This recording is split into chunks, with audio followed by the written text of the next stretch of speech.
Hey, so we're gonna go over a seated isometric rotation. We're using our Isophit, and we will show you an option in terms of how you can actually accomplish this at home as well.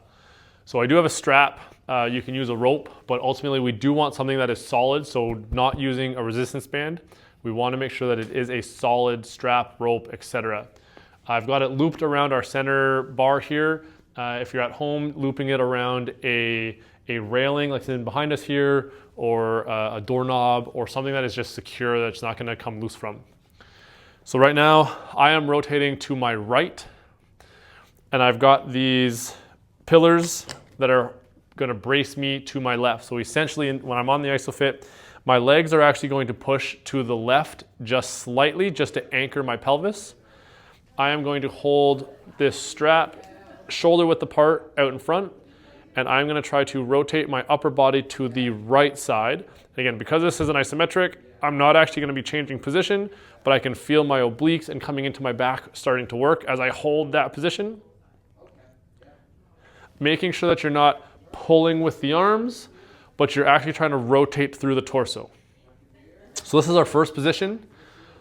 Our second position, we are going to be taking our pillars and moving them into this side. So now I want my body to actually be facing off on this direction. My legs are still going to push into the pillars going to the left. My upper body is still going to hold onto that strap, but we are now going to rotate around so that the upper body is still in the middle and the legs are rotated to the left. So now I'm actually pushing into the end range of my right rotation. So I'm going to grab onto that strap. I'm going to push into that end range going to the right, still holding onto that.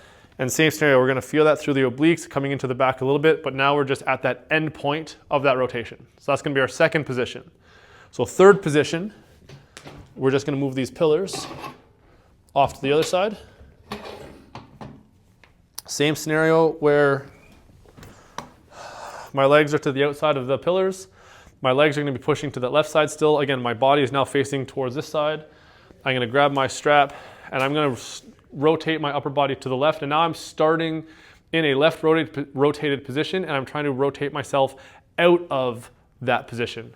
So I'm starting here, arms are up. I'm going to rotate to my right. Again, I'm still trying to draw through my obliques and into my back.